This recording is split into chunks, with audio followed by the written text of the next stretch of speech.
Mes chers compatriotes, on vient d'apprendre que le président de la République était allé fêter son anniversaire en Côte d'Ivoire, pourquoi pas, et qu'à l'occasion de ce déplacement en Côte d'Ivoire, il a annoncé tout à trac, en présence de son homologue ivoirien Alassane Ouattara, la fin du franc CFA.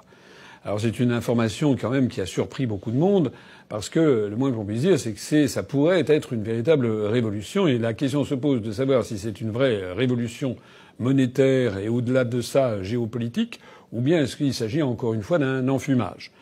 Personnellement, je réagirais de deux façons, en examinant la forme et le fond. Alors déjà, il faut rappeler ce que c'est que le franc CFA. Le franc CFA, en fait, ce sont deux monnaies différentes. La monnaie de l'Union économique et monétaire de l'Ouest africain avec 8 États, notamment le Sénégal, la Côte d'Ivoire, le Bénin, le Togo, le Mali, le Niger, le Burkina Faso. Et puis le franc CFA, c'est également le franc de la communauté économique et monétaire d'Afrique centrale, avec par exemple le Cameroun, qui sont donc dans l'ancienne Afrique équatoriale française. Alors, de quoi s'agit-il ? Il s'agit que le franc CFA, utilisé uniquement dans les 8 pays d'Afrique de l'Ouest, on ne parle pas des pays d'Afrique centrale, ce franc CFA utilisé donc dans l'Union économique et monétaire de l'Ouest africain va changer de nom en 2020 pour devenir l'ECO. Alors, sur la forme, il est quand même absolument extraordinaire que le président de la République française annonce tout à trac, alors que personne n'était au courant, ce changement. Et qu'il le fasse de surcroît avec un seul des chefs d'État, des 8 États concernés, le président de la Côte d'Ivoire. Moi, je serais le président du Sénégal, du Mali, du Niger, du Togo, du Bénin, etc. Je ne serais pas particulièrement satisfait d'apprendre cette information de cette façon. Je serais parlementaire français, je ne serais pas non plus très satisfait de voir à quel point le Parlement français ne sert strictement à rien, puisque face à une décision qui est potentiellement d'une telle ampleur, qui met un terme à une création monétaire qui date de 1945 et qui avait un parfum largement critiqué, un parfum de néocolonialisme et de France-Afrique, il est quand même extravagant que le président de la République décide comme ça. On a l'impression qu'il sorte ça d'un chapeau. Donc déjà, du point de vue de la forme, ça ne va pas. Maintenant, sur le fond. Sur le fond, il y a plusieurs choses à dire. Personnellement, vous me connaissez, ça fait des années que je l'ai dit, notamment parce que j'ai souvent ce genre de questions. Nous sommes favorables à l'UPR, et ça figurait d'ailleurs dans le programme présidentiel, au démembrement progressif du franc CFA. Puisque nous sommes logiques avec nous-mêmes, nous voulons sortir de l'euro, nous disons, et toute l'histoire monétaire du monde nous donne raison, qu'une monnaie c'est un peuple et une nation, et qu'une monnaie plurinationale ne peut pas durablement être viable. C'est d'ailleurs ce que l'on constate pour le franc CFA, puisque justement ces réformes montrent bien qu'il y a un problème. Donc sur le fond, l'idée que progressivement on évolue sur le franc CFA nous paraît une bonne idée. Mais j'ai rappelé que la position de l'UPR, c'était d'aider les États qui le souhaitaient à créer leur propre monnaie, comme ça a d'ailleurs été le cas. La Guinée l'avait fait, le Mali a essayé de le faire puis était revenu dans le franc CFA. Donc nous aiderons les pays de la zone du franc CFA à sortir du CFA s'ils le souhaitent, afin qu'ils puissent disposer de leur souveraineté monétaire pleine et entière. Mais de quoi s'agit-il ici en la matière ? Il s'agit d'abord d'une réforme, je l'ai dit tout à l'heure, qui ne concerne que l'Union économique et monétaire de l'Ouest africain, l'UEMOA, et non pas l'autre franc CFA de l'Afrique centrale. Deuxièmement, ce qui va changer, c'est le nom de la monnaie. Au lieu de s'appeler CFA, qui avait un parfum peut-être effectivement un peu de vestige de la colonisation, ça va devenir l'ECO. Bon, on voit bien qu'il y a une espèce de parallélisme symbolique avec l'euro. L'ECO, ça fait un peu un euro à l'économie. Moi je trouve que ce genre de monnaie artificielle est un peu bizarre. Et de reste, ça va rester une monnaie plurinationale. Donc une monnaie qui aura les mêmes inconvénients que toute monnaie supranationale dont je parlais à l'instant. Ce qui va changer également, c'est que M. Macron a annoncé qu'il n'y aurait plus de la disposition, une des dispositions qui faisait beaucoup critiquer le franc CFA, notamment par la jeunesse des pays d'Afrique, c'était que les banques les banques centrales de ces 8 États, était tenu la Banque centrale des États d'Afrique de l'Ouest était tenue de mettre à la disposition du Trésor public français 50% de leurs réserves en devises. Ce qui fait qu'il y a actuellement, je crois, un montant de l'ordre de 14 milliards d'euros et qui est détenu par le Trésor public français et qui sont en dépôt au Trésor public français et qui représente 50% des devises.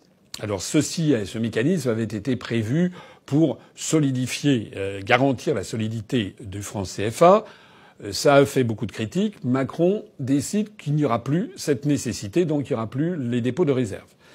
Par ailleurs encore, il y avait au sein du comité monétaire de la Banque centrale des États d'Afrique de l'Ouest et dans les instances de l'Union économique et monétaire de l'Ouest africain, il y avait des dirigeants français qui en faisaient partie. Désormais, il n'y aura plus de représentants de la France dans ces institutions. Dont acte, ça peut montrer qu'il y a une volonté effectivement de donner leur souveraineté à ces pays d'Afrique de l'Ouest. Ça, c'est sur les points qui vont changer. Mais il y a des points qui ne vont pas changer, et non des moindres. Le premier point qui ne va pas changer, c'est la parité monétaire. C'est-à-dire que le franc CFA est lié à l'euro. Donc le problème reste entier. C'est-à-dire que les États d'Afrique de l'Ouest sont handicapés par une monnaie qui a un lien fixe par rapport à l'euro. Et l'on peut donc considérer que les pays d'Afrique de l'Ouest voient leur monnaie dépendre du taux de change de l'euro et donc en particulier de la santé de l'économie allemande. Ce qui est quand même dément. Déjà, c'est trop cher pour la France. A fortiori, c'est trop cher pour les États d'Afrique de l'Ouest. Ça nuit à la compétitivité externe des produits des États d'Afrique de l'Ouest. Ça crée du chômage dans les États d'Afrique de l'Ouest. Il serait beaucoup plus sain d'avoir des monnaies nationales qui soient compatibles avec la compétitivité de chacune des économies de ces pays qui étaient nouveaux en 1960 mais qui maintenant se sont affirmés sur la scène internationale et qui ont commencé à avoir une véritable économie locale nationale. Le deuxième point qui ne reste inchangé, et là ça pose aussi un vrai problème, alors cette fois-ci pour la France, c'est que la France va conserver, elle se porte toujours garante pour la Banque centrale des États d'Afrique de l'Ouest. C'est-à-dire que si, par exemple, il y avait une pénurie en devises étrangères, c'est la France qui devrait se faire fort d'apporter ces devises à cette Banque centrale des États d'Afrique de l'Ouest. Ce qui signifie clairement que Macron a cédé sur la présence de représentants français, a cédé sur les dépôts en garantie, 50% des dépôts de devises en garantie auprès du Trésor public. Mais en revanche, il a accepté de garantir toujours ces États. C'est-à-dire que la France sort encore une fois dans cette histoire perdante, puisque elle devait auparavant la contrepartie des garanties, c'était justement le dépôt de 50% des devises au Trésor public français. Personnellement, j'estime que si il faut laisser leur pleine et entière souveraineté aux États d'Afrique de l'Ouest, il faut aller jusqu'au bout. Et donc, il n'y a plus nécessité, dans la mesure où il n'y a plus le dépôt en garantie de 50% des devises auprès du Trésor public français, le Trésor public français n'a plus non plus à faire la garantie des États d'Afrique de l'Ouest. Sinon, on maintient d'ailleurs une relation de sujétion qui ne dit pas son nom, et la France prend des risques qui peuvent être importants. Au total, sur cette réforme, je dirais que il y a, au-delà de ça, on voit bien que l'idée même d'une monnaie plurinationale ne tient pas la route, même en Afrique de l'Ouest. Ce qui est dommage, c'est que Macron ait fait ça en maquignon comme ça dans un coin, sans tenir informé la représentation nationale, sans que ceci s'inscrive dans un projet géopolitique plus global, qui est celui que nous proposons. Je rappelle que ce que nous proposons à l'UPR, c'est d'en finir avec la France-Afrique, avec des relations d'assujettissement des pays d'Afrique à l'ancienne métropole, mais que l'on rebaptise des liens entre la France et l'Afrique, cette fois-ci en adultes, entre pays libres et souverains. Personnellement, je ne suis pas favorable à ce qu'il y ait des repentances à répétition, parce que certes, la période coloniale a commis des crimes, elle a aussi eu des points positifs. Il faut avoir un jugement nuancé sur l'histoire. Ça, c'est un fait. Je renvoie ici à ma conférence sur l'histoire de France. Donc, je n'aime pas ces repentances à répétition, qui ne sont pas saines. Il faut d'ailleurs, les générations ont changé. Maintenant, il faut regarder vers le XXIe siècle. La deuxième chose que je voudrais dire, c'est que autant je n'aime pas les repentances à répétition, autant je ne suis pas non plus favorable à cette construction européenne qui a pour effet de nous couper de nos véritables liens, notamment avec les pays de la francophonie. Je rappelle que par l'intermédiaire de l'Union européenne, chaque Français verse des sommes considérables à des peuples comme les Estoniens, les Lettons, les Slovaques, etc., alors que cet argent ferait mieux d'aller, quitte à faire, vers les pays de l'Afrique francophone, notamment pour permettre d'y stabiliser leur population et de favoriser le développement, qui n'est pas nul, puisque, par exemple, le Sénégal a connu des taux de croissance tout à fait significatifs depuis plusieurs années, de l'ordre de 8% par an. C'est ça qu'il faut favoriser. Et il faut favoriser un partenariat entre la France et les pays d'Afrique sur un véritable pied d'égalité. Un pied d'égalité qui nécessite la fin progressive du franc CFA et qui nécessite aussi que la France, n'ait plus d'intérêt particulier en matière économique et monétaire. C'est au peuple d'Afrique, à chaque peuple d'Afrique, de se gérer. Tout ça pour dire qu'en définitive, cette réforme risque d'être encore une fois un enfumage général. On ne comprend pas très bien d'ailleurs pourquoi les 7 autres chefs d'État de l'Union économique monétaire ouest-africaine ne faisaient pas partie de la réunion. Pourquoi ceci a été décidé sur un coin de table? Pourquoi d'ailleurs Macron a changé de pied, puisqu'en 2017, il se déclarait favorable au franc CFA? Enfin, c'est de l'approximation, c'est du en même temps, c'est-à-dire du n'importe quoi, typique de Macron, et ça ne s'inscrit pas dans une géopolitique. Lorsque Macron prend des grandes positions sur le fait que si, que ça, la France et l'Afrique, nanana, concrètement, il est un des vassaux de l'oligarchie euro-atlantiste qui tient la construction européenne. Pour renouer des liens étroits avec les pays d'Afrique francophone, qui d'ailleurs participent au rayonnement de la littérature et de la langue française dans le monde, qui sont des pays d'avenir en matière économique, pour développer ces liens sur un pied sain et d'égalité, il faut d'abord sortir de l'Union européenne qui nous assujettit. Voilà. Je rappelle d'ailleurs ici ce que font les Britanniques.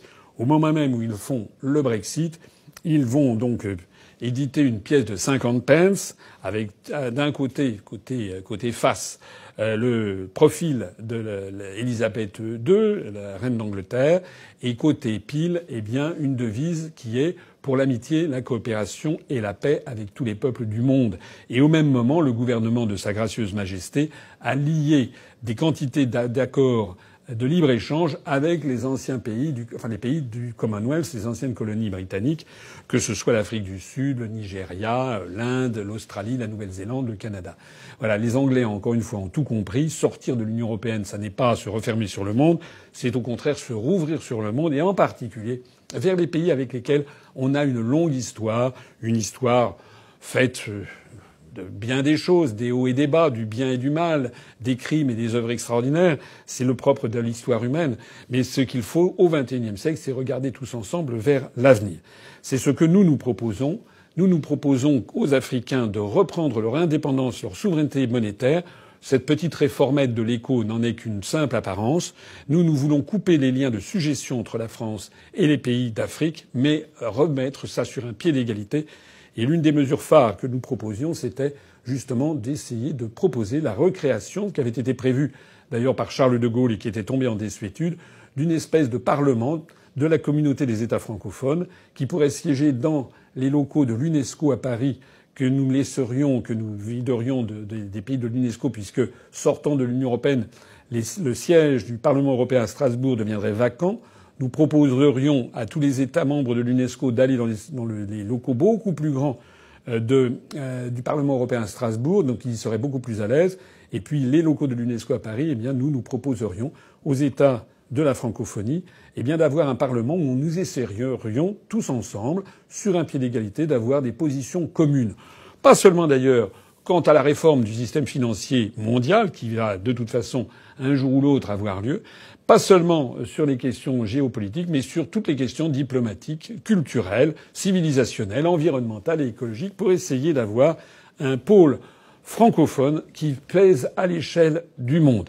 Mais encore faut-il, pour réformer donc le franc CFA, avoir une vision géopolitique que Macron n'a pas. Sur ce, je vous souhaite à toutes et à tous de joyeuses fêtes de fin d'année et je vous retrouverai très bientôt dans d'autres petites vidéos comme celle-ci pour commenter l'actualité d'ici au 31 décembre. Vive la République et vive la France.